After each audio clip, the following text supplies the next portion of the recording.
رسول کریم صلی اللہ تعالی علیہ وسلم مکہ مکرمہ میں 13 سال تک قیام فرمائے اعلان نبوت کے بعد، اور بڑی مشقتیں، بڑی کلفتیں دیکھنے کو ملی۔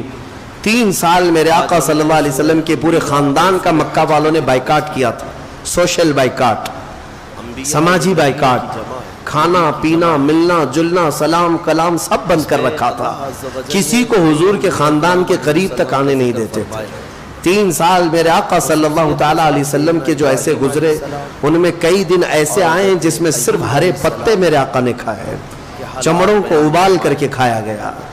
یہ دن آئے تھے مکہ میں، مکہ کے کفار نے بڑے ظلم کیے، حضور کے غلاموں کو پکڑ کر کے مارا، قتل کیا، شہید کیا۔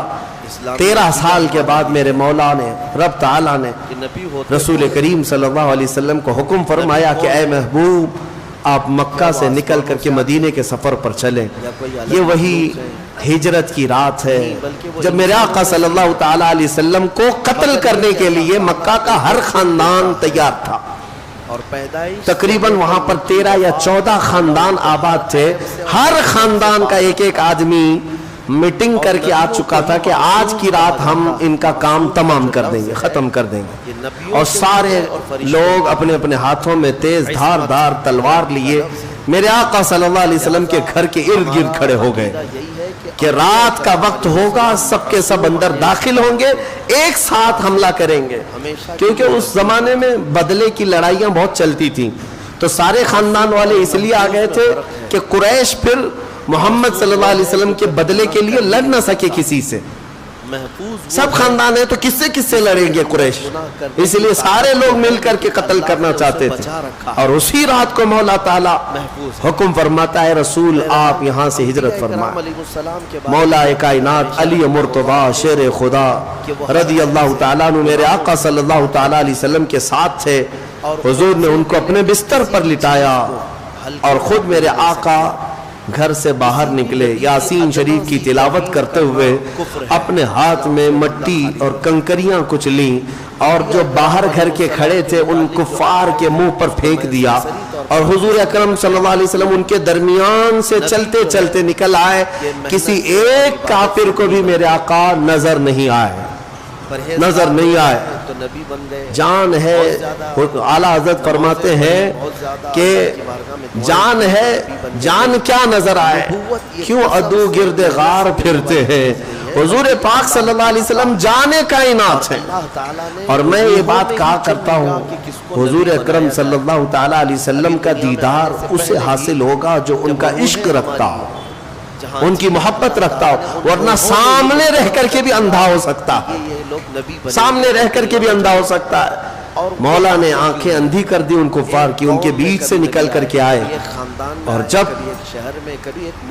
مدینہ طیبہ جانا تھا تو حضرت ابوبکر صدیق کو ساتھ لیا، ان کے گھر سے ان کو اپنے ساتھ لیا، اور مدینے کے راستے پر جانے سے پہلے غار ثور بیچ میں، یہ اپوزٹ ڈائریکشن میں ہے، مدینے کے راستے پر نہیں، اپوزٹ ڈائریکشن میں ہے، لیکن حضرت ابوبکر صدیق کے مشورے پر اس غار ثور میں تھوڑا سا رکنا ہو گیا، اس لیے کہ پتا تھا کہ کل صبح اب یہ مکہ والے تلاش شروع کر دیں گے، ڈھونڈیں گے ادھر ادھر، اور وہ سب کو پتا تھا مکہ والوں کو کہ محمد صلی اللہ علیہ وسلم اگر کہیں جا سکتے ہیں تو مدینہ ہی، کیونکہ مدینے والے پہلے ہی بہت سارے ایمان لا چکے تھے، مدینے والے بہت سارے حضور کے جانے سے پہلے ایمان لائے ہوئے تھے، مدینے میں اسلام کی بہاریں آ چکی تھی، جو مکہ آتے تھے حج کے لیے آتے تھے میرے آقا کے ہاتھوں پر بیعت کرتے اور مدینے واپس جاتے تھے۔